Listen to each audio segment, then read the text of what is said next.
안녕하세요. 오늘은 히브리서 3장을 좀 깊이 파고들어 볼까 합니다. 네, 안녕하세요.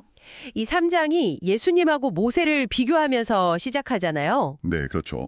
이게 단순히 누가 더 위대하냐 이런 차원을 넘어서는 것 같아요. 우리 믿음의 본질, 또 과거 이스라엘 백성들의 그 광야 실패 이야기가 나오면서 아주 강력한 메시지를 던지거든요. 맞아요.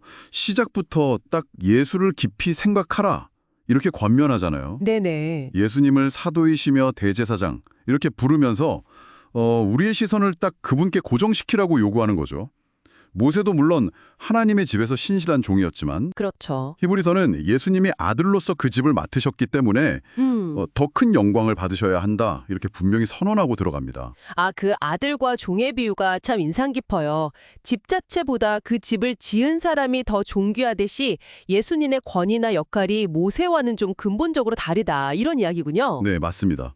근데 이게 그냥 신학적인 구분 이런 걸 넘어서서 이걸 듣는 우리에게는 어떤 의미가 있을까요? 특히 그 마지막에 우리가 그의 집이라 이 선언은 좀 어떻게 받아들여야 할지 궁금해요. 정말 중요한 질문이신데요.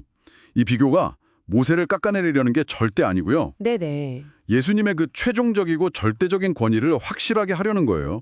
모세는 장래에 말할 것을 증언하기 위한 종이었지만 예수님은 아들로서 그 집 전체를 다스리시는 분이라는 거죠. 아하. 그래서 우리가 소망의 확신과 자랑을 끝까지, 정말 끝까지 굳게 잡으면 바로 우리가 그 집, 다시 말해 하나님의 가족 구성원이 된다 이런 의미예요.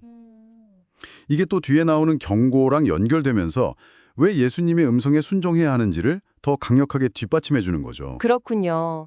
예수님의 우월성을 딱 강조하고 나서 갑자기 분위기가 확 심각해지는 느낌이 들어요. 네, 맞아요. 오늘 너희가 그의 음성을 듣거든 광야에서 시험하던 날에 거역하던 것 같이 너희 마음을 완고하게 하지 말라.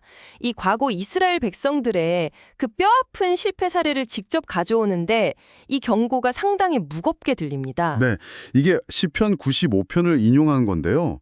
과거의 실패를 거울 삼으라고 아주 강력하게 촉구하는 거죠. 이스라엘 백성들 그 40년 동안이나 하나님의 그 놀라운 일들을 보고 경험했잖아요. 네, 40년이요. 근데 결국 마음이 완고해져서 하나님을 시험하고 불순종했어요. 그 결과가 뭐였냐면 하나님께서 진노하셔서 그들이 약속된 안식에 들어오지 못할 것이다. 이렇게 선언하신 거죠. 여기서 안식이라는 게 단순히 쉬는 날 이런 게 아니라 하나님의 구원, 또 약속의 땅이 상징하는 그 궁극적인 표와 이걸 의미하는 거거든요. 와, 40년이나 기적을 봤는데도 마음이 그렇게 완고해질 수 있다는 게 사실 좀 충격적이네요. 그렇죠. 그러면 오늘 우리에게 주는 교훈은 뭘까요? 어떻게 하면 그들처럼 되지 않을 수 있을까요? 바로 그 부분을 이제 12절 이하에서 다루는데요.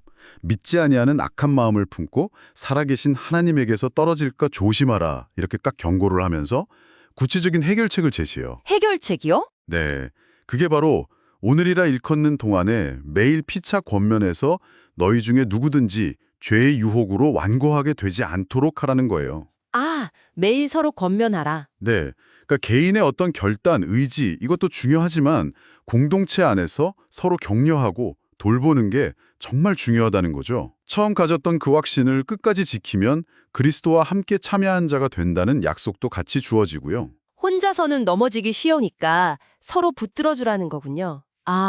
네, 맞습니다. 결국 이스라엘 백성이 그 약속된 안식에 들어가지 못한 근본적인 원인이 믿지 아니함 때문이었다. 이게 결론이네요. 그렇죠. 19절에 딱 그렇게 나오죠. 이게 단순히 지식적으로 아는 걸 넘어서는 신뢰하고 순종하는 문제라는 거네요. 네, 정확합니다. 불신앙이라는 게 그냥 의견 차이 정도가 아니라 하나님의 약속과 능력을 거부하고 마음을 아주 굳게 닫아버리는 악한 마음으로 이어질 수 있다는 걸 보여주는 거예요. 이게 바로 그들을 약속된 안식에서 멀어지게 한 결정적인 요인이었던 거죠. 히브리서 3장은 예수님의 그 탁월하심, 그리고 우리의 책임, 그러니까 믿음을 끝까지 지켜야 한다는 이 필요성을 아주 강하게 연결시키네요. 과거의 실패가 오늘 우리에게 정말 강력한 경고가 되고 있습니다. 네, 특히 여기서 오늘이라는 단어가 계속 반복해서 등장하잖아요. 7절, 13절, 15절. 맞아요. 오늘. 이게 하나님의 말씀과 부르심에 대한 반응은 미룰 수 없는 바로 지금 현재의 문제라는 걸 강조하는 거예요. 이 메시지를 듣는 바로 지금 혹시 우리 마음속 어딘가에서 하나님의 약속을 좀 의심하거나 순종하기를 망설이면서 마음을 닫고 있는 부분은 없는지 돌아보게 합니다. 네. 이 오늘이라는 시간의 긴급성이 여러분의 삶과 신앙에 어떤 새로운 도전을 주고 있는지 한번 깊이 곱씹어 보시면 좋겠습니다.